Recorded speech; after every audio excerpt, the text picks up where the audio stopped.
It's been about 5 minutes since his motorbike stopped in front of your house, but you still hadn't withdrawn your arms from around his waist, and you didn't even feel like you were home yet.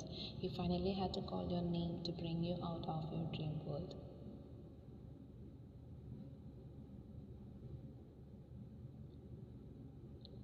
Ryan, you're home. That's right. Only then did your eyes go to that building, your house. You had no idea what you were doing all this time without any contact with the outside world. Oh, yeah, my home.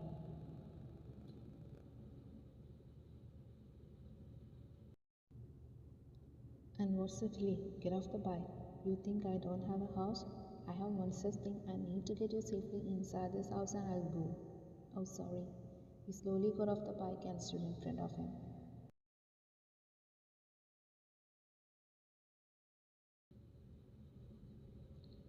Thank you for everything and forgive. I told you, I don't have time. Go inside. He said it a bit sternly, so you shook your head and walked into your house.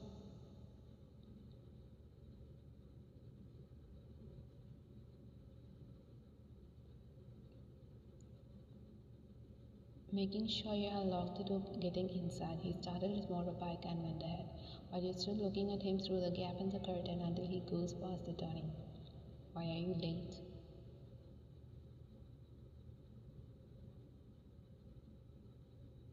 Shocked by the firm voice, you slowly turned around. What's this on your face? Dad, yeah, I was coming back home, but I got slipped and fell somewhere. My friend bought me a first aid kit and fixed everything, and I'm okay now.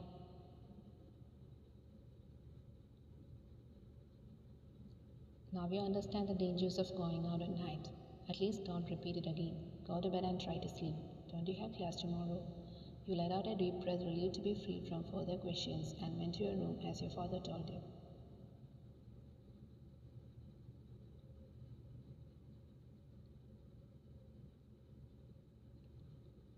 You were a little hesitant to go to the college because you had scars here and there on your face and everyone's eyes were on you, but you pretended not to see anything and went ahead. Wasn't that the only thing you could do now?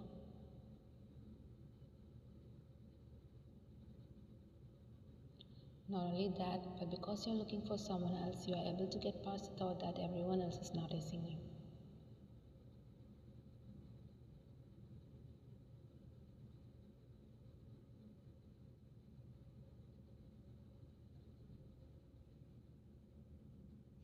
The person you are looking for was nowhere to be seen, so you went straight to your class. As you entered the class, your eyes went to the back row and saw him circled by some of his friends. He saw you but immediately looked away and continued chatting with his friends.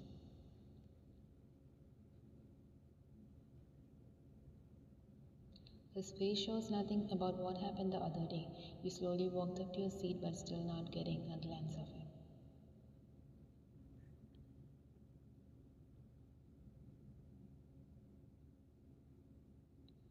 What's this scars on your face? Oh, I fell on the road to the way home. Thank God, fortunately nothing serious happened. Yes, rest assured that nothing serious happened.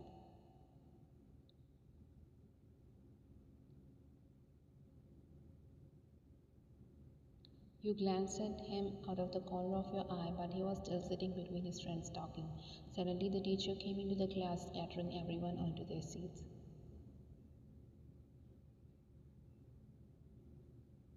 All the students in the class were listening to the teacher's lecture, but no matter how hard you tried, you couldn't keep your attention there, and your eyes kept looking back at him. You didn't dare, but you couldn't help but look at him. Don't know how many times. You looked at him, but he wasn't paying attention to the teacher either. He was busy doing something else, scrolling through his phone, making paper rockets. He was so engrossed in his own world that it gave you a dare and you looked back at him, but this time your eyes weren't closed, his gaze was on you now. Not just a gaze, but a fiercely intense gaze. He blowed out the chewing gum and gestured with his eyes to pay attention to the lecture. You gulped and started listening to the lecture, but God knows what she is saying because the atmosphere around you is filled with smoke, and somehow you made it to the break time.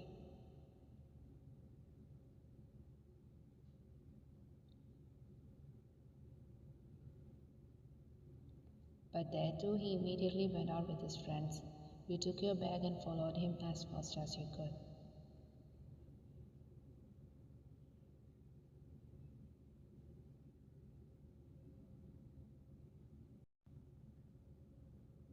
They went to the cafeteria and took their seats. It was a new feeling that you were enjoying seeing him now and the urge to talk to him.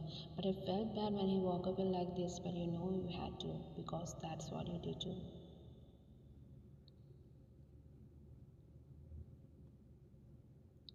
By the time you walked up to the table, his eyes, including his friends, fell on you. But you felt a little panicked as if you were going to perform on a stage in front of a crowd. You grabbed the string off your bag and started playing with it, not knowing how to start.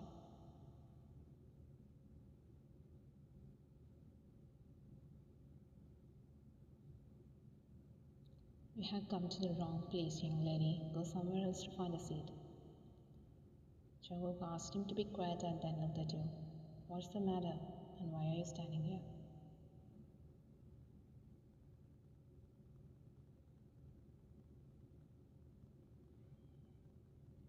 I have something to talk about.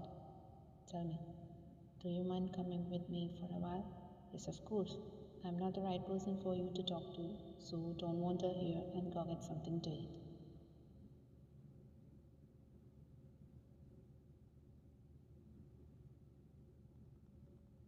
He started talking to his friends again, and it was as if he had insulted you in front of them.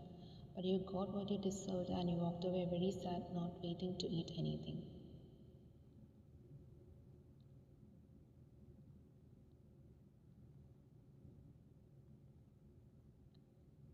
Everyone is happily hanging around with their friends and some were playing there like little kids in their spare time. But you were in no mood for anything.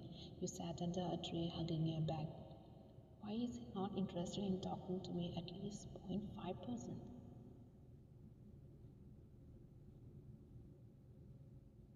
Why? You gasped hearing that familiar voice and stood up to face him. I sincerely want to talk to you, but why are you avoiding me? I'm not complaining, I'm not justifying my part, but I wanted to apologize to you very insincerely. If you don't even allow me to do that, isn't it a bit of a pity? Apologize. Don't make it a big deal. It's just you had a few misunderstandings. I helped you to change it. That's all. And being a classmate, it's my duty to help you in a crisis. And I did. He was about to go again, but you stopped him.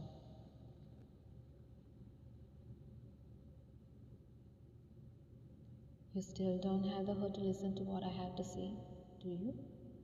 Wasn't I always bad in your eyes? So be it anyway. One of my highlights is not to give up on anyone easily. So talk to me in your dreams. I have no complaints.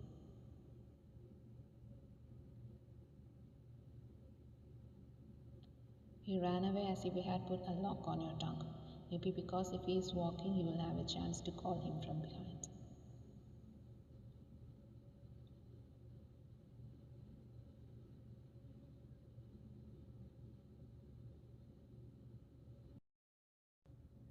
Days went by like that, days turned into weeks.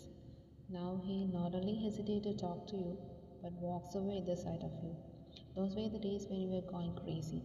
He now sits on rows ahead of you or sometimes doesn't even attend classes.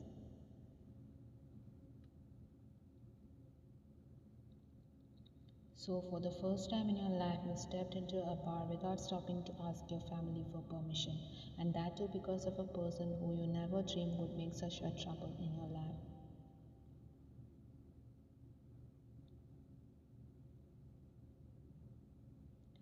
Now you tell me, my friend, is it my fault that I have strict parents? It is because of them I distanced myself from him in the first place, and now he is keeping a lot more distance from me. What should I do next? You have shared your whole story with a stranger at a bar, and you are sitting in front of him crying, drunk, and having no idea who you are talking to. Okay, okay, calm down. I got you. By the way, my name is Chemen. Don't always call me friend.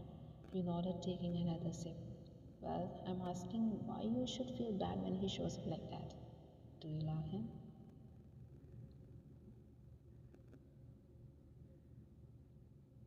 Your eyes narrowed at that question. This is that one question that's making me crazy. Do I like him? Funny, how would I know? You're the one to answer.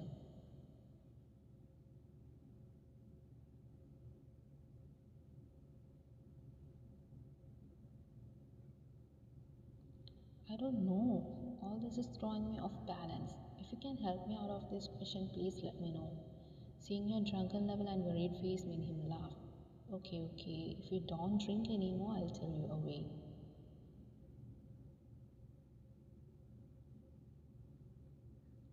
I won't drink anymore in my life. Tell me.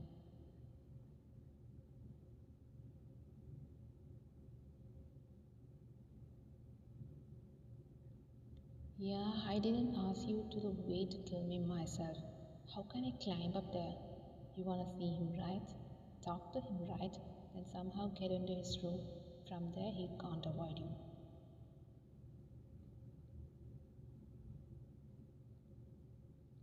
And don't come back down without saying everything you have to say and finding out the answer to the question I asked. Got it? I take a lot of risk even though I know it's of no use to me. But I'm drunk. I can't climb the pipeline. What if I fall?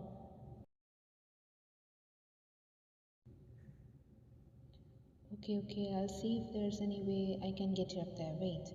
After some time, he came with a ladder. You can use this to reach the upper window. Then the rest is in your hands. When everything is over, just look out of the window. I'll be right here.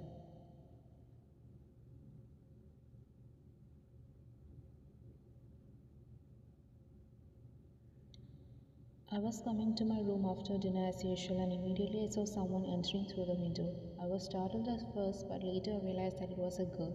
But her face was not clear because the hair covered her face. I had waited until she stepped into my room with all her daring feats, and then I was amazed when she swept the hair from her face. While hearing that voice, you raised your face and looked at him. Jungkook, he immediately ran up to you and covered your mouth. Keep your voice down, girl, or everyone will hear you.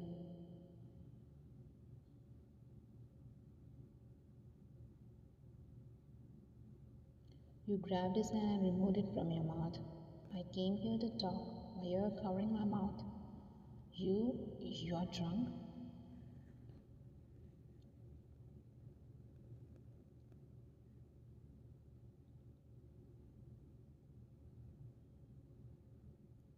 Yes, I'm drunk.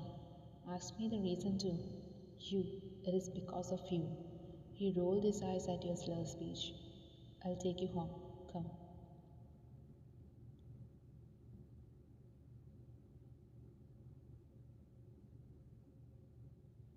I don't need your help for that. I have someone else to help me with that. Help? So who helped you? Look out his window. A friend of mine is standing there.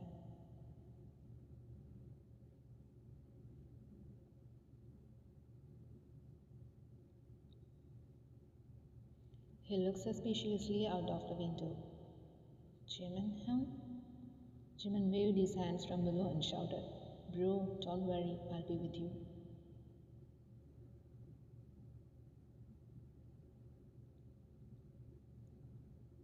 Taking a deep breath, his gaze returned to you. That's my brother, Ryan. He'll help you to do this and more. Anyway, nice friend you got. Even your brother could understand me, but you haven't yet.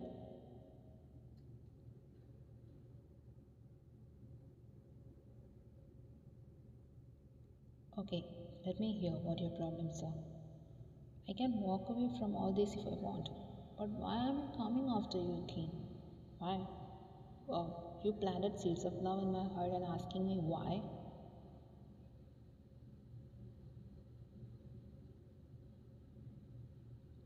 He stifled his laughter hearing your confession.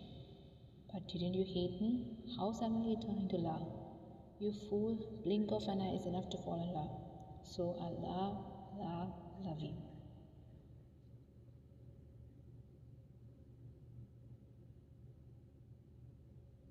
But on the contrary, I used to love you. But now there is no hate, but I just see you like everyone else.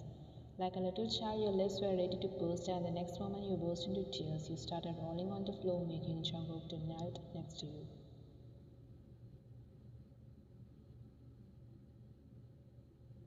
Hey, Ryan, I was just joking. Get up. You sure? He nodded. So you love me?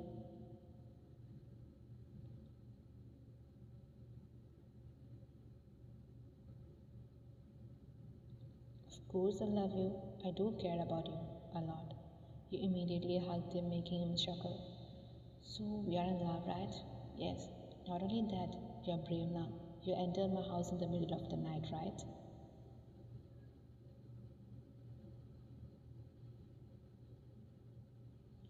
Thanks to your brother. Yes, he's very supportive. He'll bring you every day here like this if you want. Huh? Every day? For what?